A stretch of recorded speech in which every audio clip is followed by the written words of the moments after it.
Today what I want to talk about is I was asked how to take a Warcraft character model and add the dragon bone effect that you see in the death animation in a flying unit. So we're going to try to do that here. The test case we have is this Azeroth Pterosaur right here, this guy. And what we want to try to do is make his death animation shoot out the little bones like you would see. Now, unfortunately, we do have the concern that in order to test this, my program does not preview those bones, right? If you were to launch, like, if you were to open my tool and just go to the standard dragon, you won't see the bones. But, what does preview the bones is the world editor here. So let me just go in the world editor, and we're just going to import this character, and we're going to preview right now what we're starting from, right? Where it doesn't yet have the bones, I don't think. So to preview what we're starting from, we're going to import this Azeroth Pterosaur. Let's just copy Blue Dragon down here. So I'm just going to run a search for Blue Dragon. Looks like my search is off the screen. But yeah, Blue Dragon spawn. Should jump to... Sorry, the window is just a little bit bigger than the screen right now. Here we go. Blue Dragon, Blue Drake. Alright, great. We're just going to copy one of those.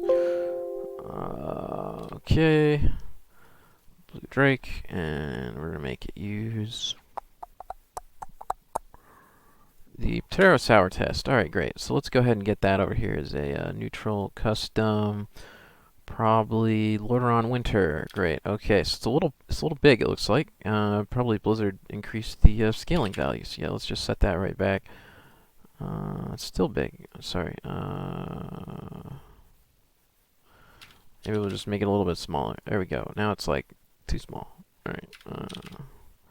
Something like that. Okay, so here's our Pterosaur. And then what we're going to do is we're going to go and get the actual Blue Drake.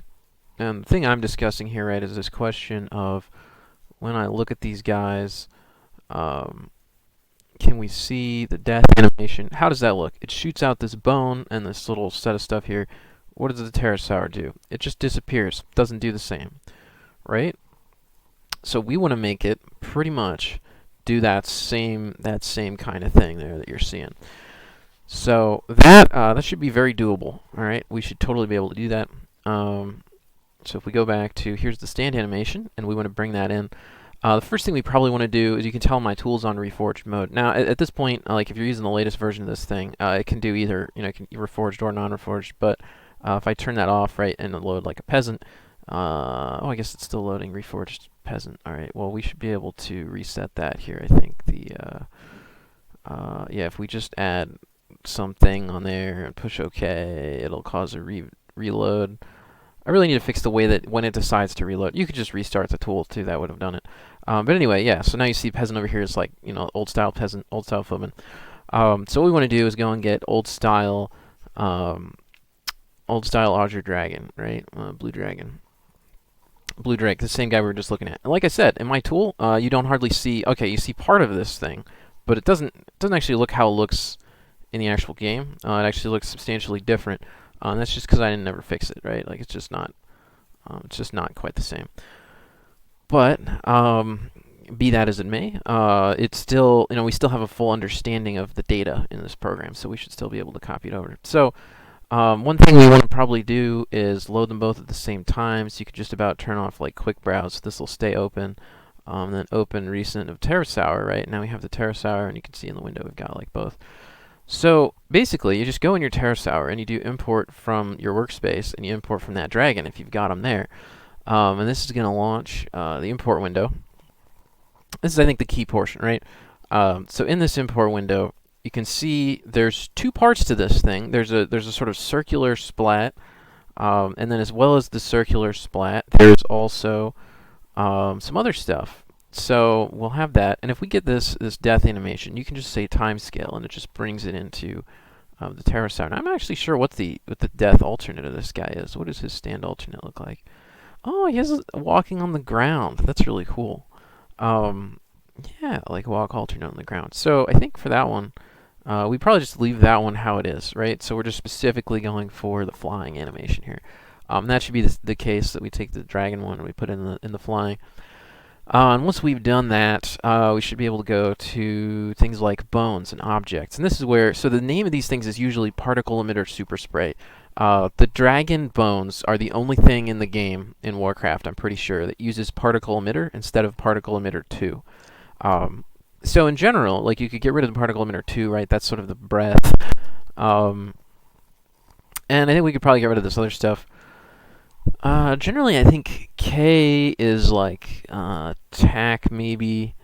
This would be ability devour, and then this is death of dragon. So we could get the death of dragon sound. I'm not actually sure if the sound was already there. I guess we could try to confirm that in the nodes over here. Yeah, it looks like it already is. So we don't need that sound. We just need the super spray effect of those little bone particles. So yeah, you could even just leave out the sound, depending on whether your model already has it or not. And then we have the super spray over here. So this is going to make those bones fly out, right? Like if you look at what we see here, there's two parts. There's the bones flying out, and then there's the kind of flash of a shape. And that shape is just a big rectangle that just expands outward. And so for that, we need animation data. And for the bones, we need the super spray emitter system. So for that, we have here like the super spray, and we've got both of those checked. Now we have to go back to the other part and say, okay, we've got these two things, plane 7, plane 8, 9, 10, 11. And if we load the parents on there, they're not attached to anything. They're just camera-facing planes. So we take plane 7, 8, 9, 10, 11, and you can just take all the rest of everything else in the Dragon and say do not import with a shift click there. And so we're only importing these planes that are just going to be those rectangles that expand.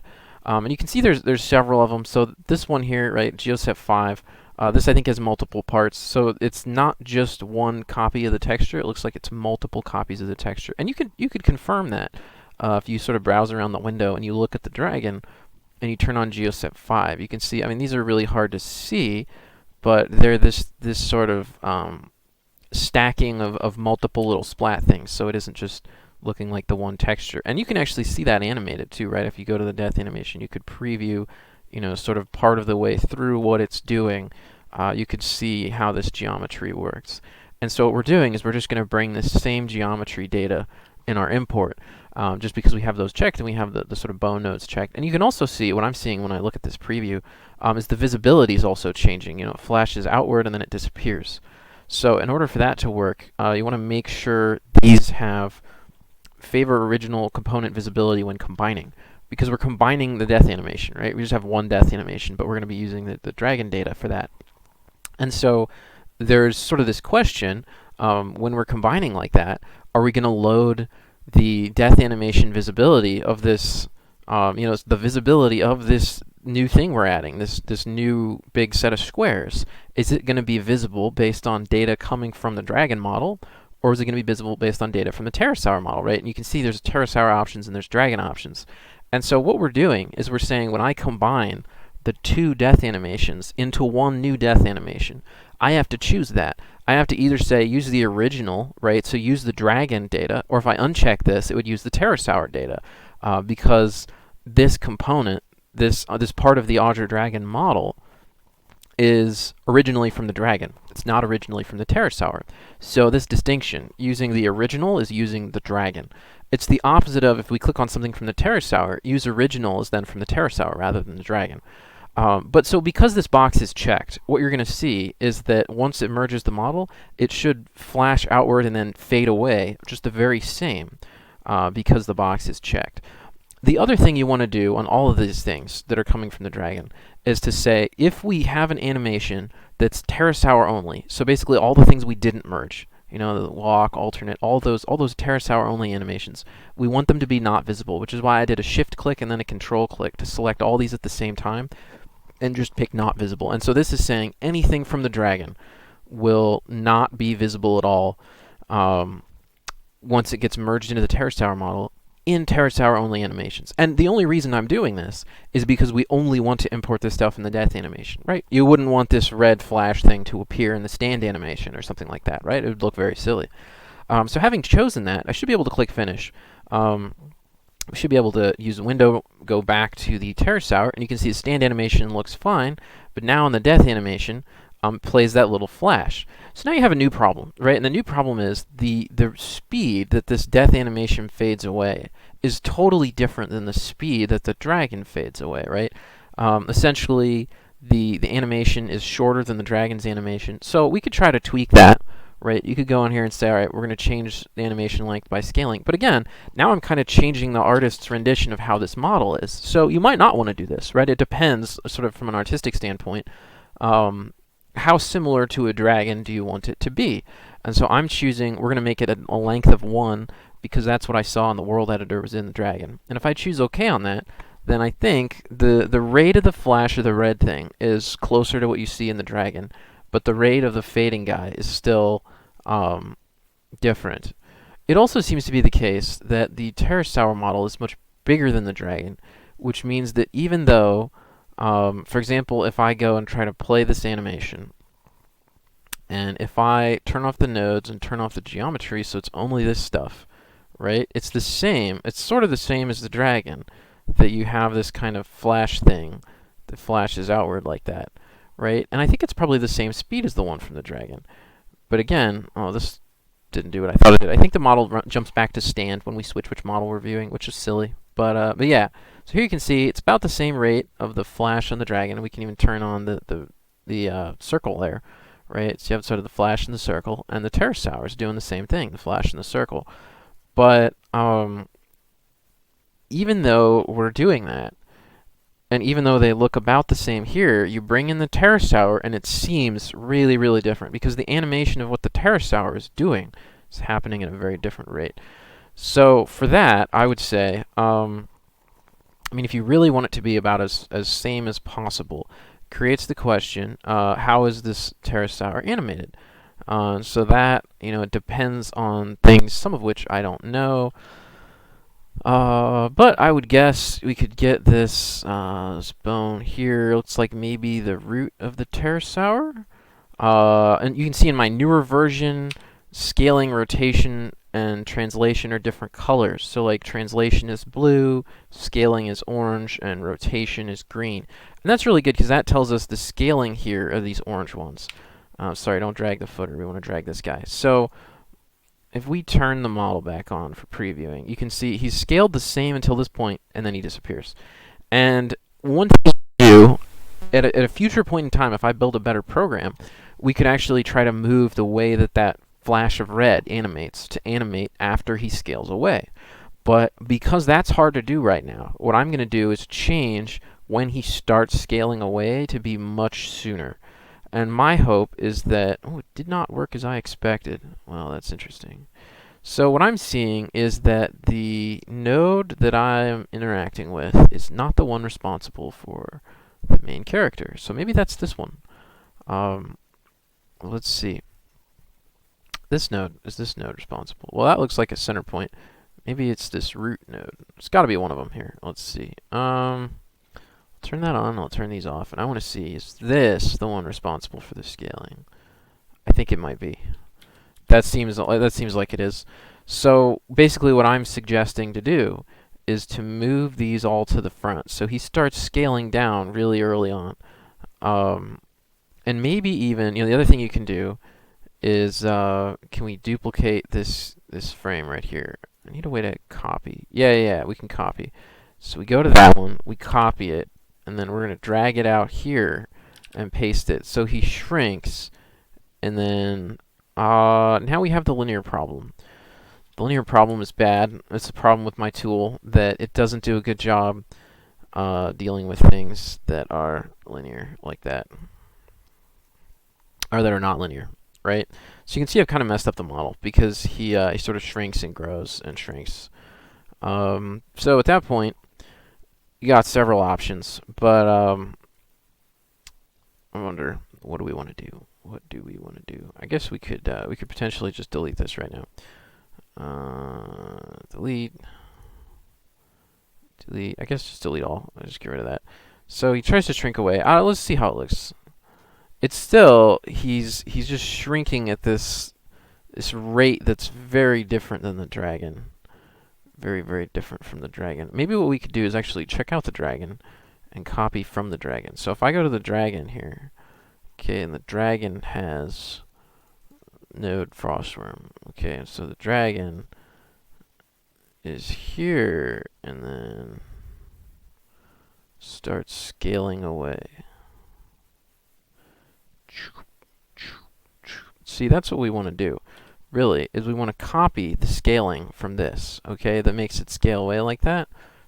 And we're just going to paste that here in the Pterosaur. So, scaling, paste, okay. Code in the ability to paste cross-node data. Are you kidding? Really?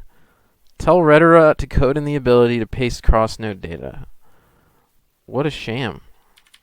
What did I pay the developer for on this tool? Well, I guess that was stand animation. We got back to stand somehow. Alright,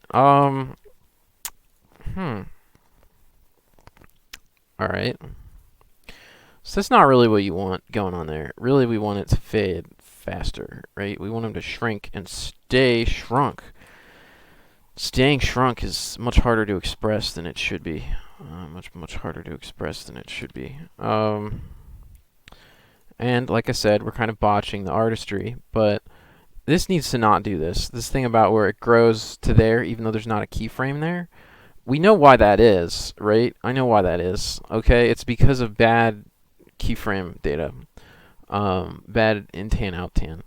And what we have to do is we have to make a better program so that we don't have that problem, okay? Because that's a really stupid problem. So basically, add keyframe action. When we add a new keyframe, or when we, I don't know, create this action maybe? Yeah. When I create a scaling keyframe, we're gonna actually add that. And this is the thing: when we add the intan and outtan, we're adding the local scale as the interpolation values. Okay, and don't do that. That's the source of the problem. It's crazy. Can't do that. Okay, there you go. So you fix the program so that it doesn't do that. And then save your model, because obviously once you start editing the program itself, the model might get busted. So I'm going to save this as test_2, and then we're going to close the program and launch it again. Okay, and now maybe we have a better editor for these things, right? That's what you want to do. So now I can go in here and I can open Pterosaur test_2. We can get back to work where we were. The nodes here, right? We're editing bone root, none other than bone root, and lift this up so you can click down here. Go back to the death animation, and now we have this problem, like I was saying. It gets small and big and small, okay? And we're gonna delete that right there, delete the scaling, okay? And then copy the scaling from here, and then we want to like paste it here and see, did we? Oh, we still did that. Okay, darn it. So let's think again about maybe this isn't the only case that has a problem, right? As I was doing a search, we also have paste to specific timeline, paste to all selected. Both of these do an add keyframe. Both of them are doing new intan, new outtan as clone value. Okay, and that's unacceptable. It needs to be empty value.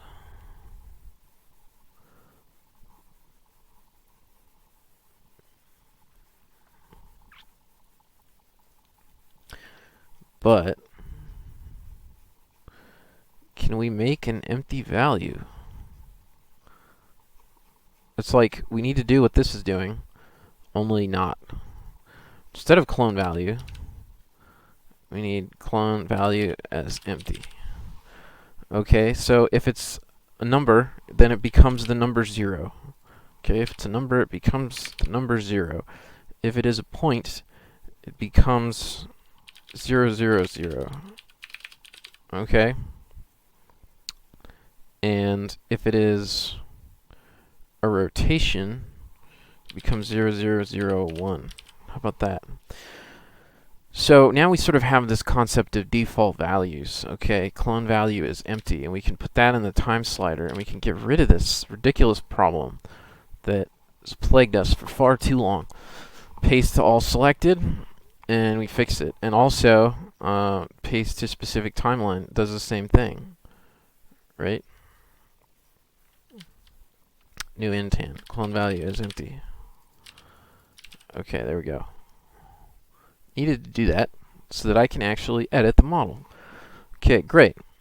So I think what this should do is give us the ability to actually go back in here, go back in _2, go back into the model, and go back to the death animation, and go back to armature root.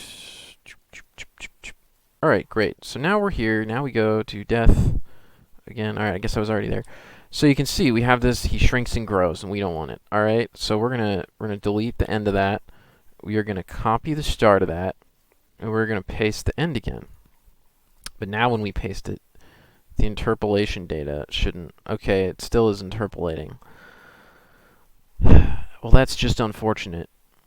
That's just unfortunate. If I save this as test _3, does it actually do on scaling on bone root at time 8,000? Let's take a look at that.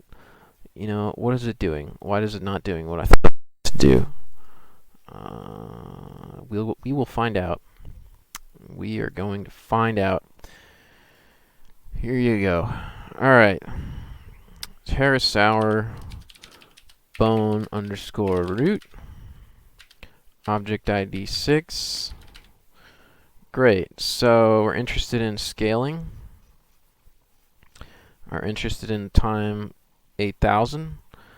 And we're kind of interested in intans and outtans here. And you can see that in the time, as we get to 8666, intan and outtan is 111. Intan and outtan here is 1.2. It's really interesting, actually, because these numbers don't seem to be the ones made by my program. I'm not exactly sure what did create them.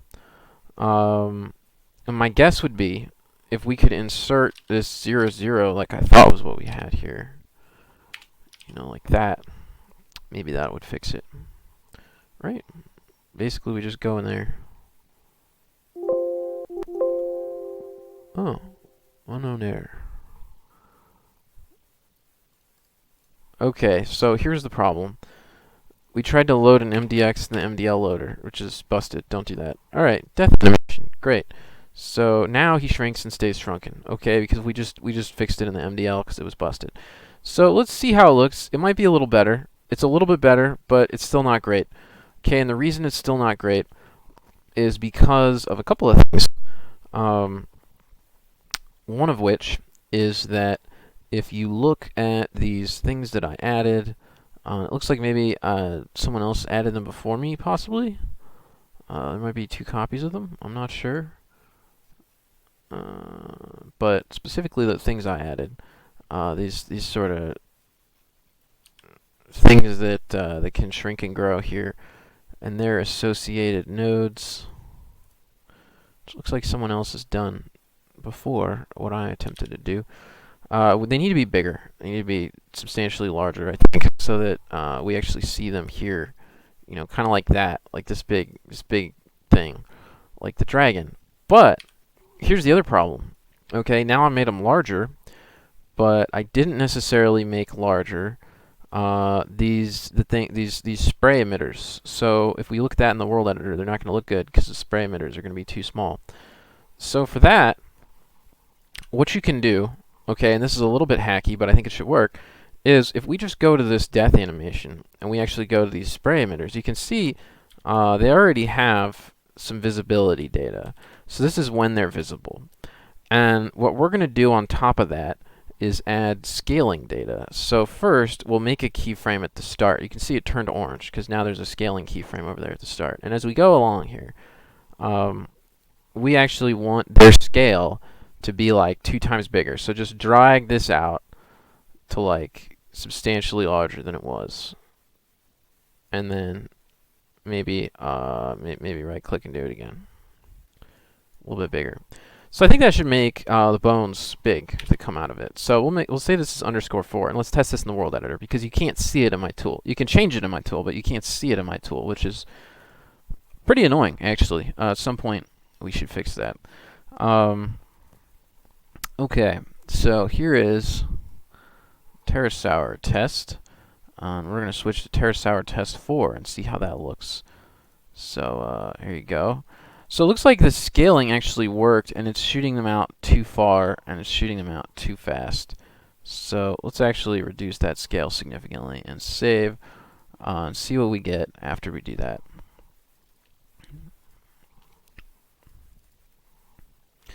And I guess when we re-import this, we need to change the path so it'll sort of clear it.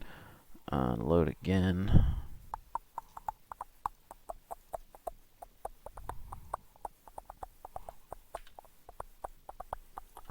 There you go. So as an interesting thing, it looks like the bones are still shooting out too far and too much, and so we'll just scale it down to about half of where it was.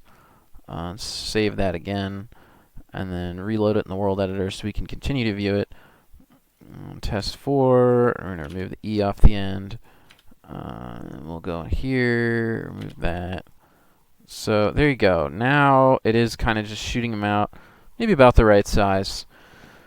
Yeah, so let's test that in the world editor and give us a sample size of a couple of these. We could try it in game and see how it goes. Let's see if it looks good or if something's busted. But in general, I think we're getting close. We're getting pretty close there. Waiting for it to load, just waiting. It loaded on a different monitor, but I'm going to bring it back to this monitor once it's finished loading. Okay, here we are. Back to the game. Great. We got victory. You can see custom units don't have shadows because I'm playing on Reforged, so you have bugs like that. But yeah, so we get our guys over here, and basically what I'm saying is, let's try blowing up one of these.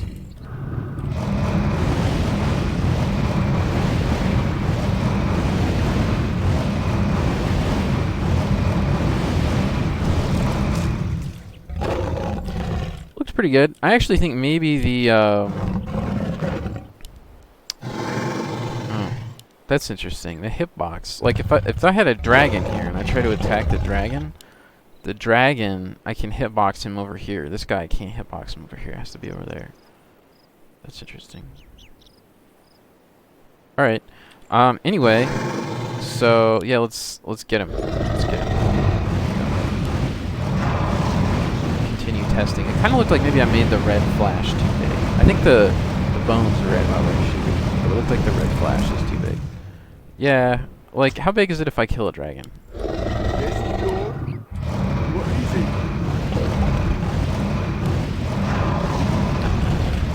Kill it.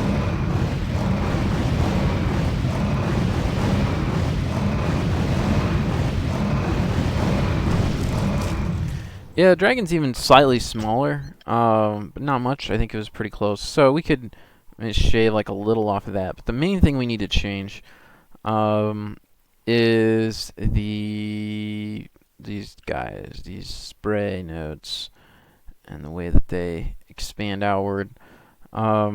So it looks like they're just a little too big. I would say like 3/4 size, something like that. Did that actually? Oh.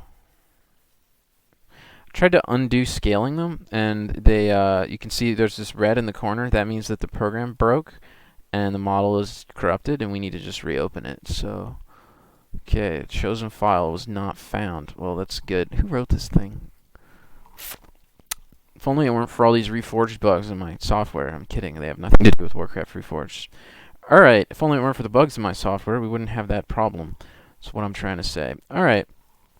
We'll just turn this on, turn that node on. Highlight these, toggle them on.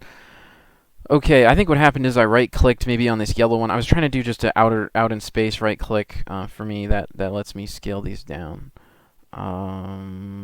Still, it's interesting that this is scaling. But not... Yeah, don't do what I'm doing. Don't do what I'm doing, alright?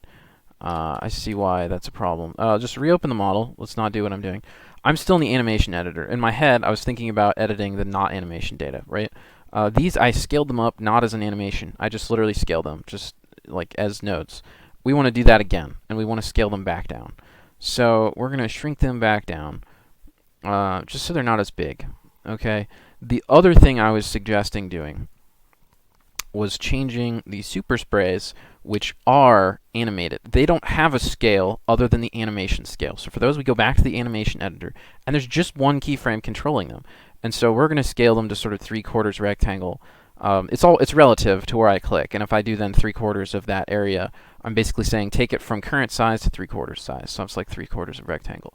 By saving that, I should be able to essentially hopefully make it even better. Let's try it. Pterosaur 5. Okay.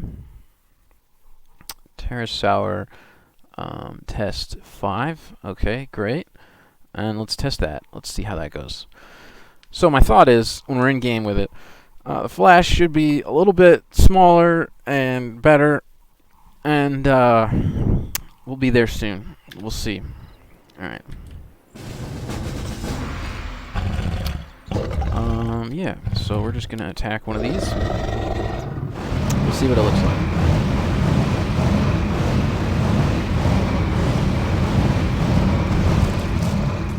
I think maybe that was about right. Right?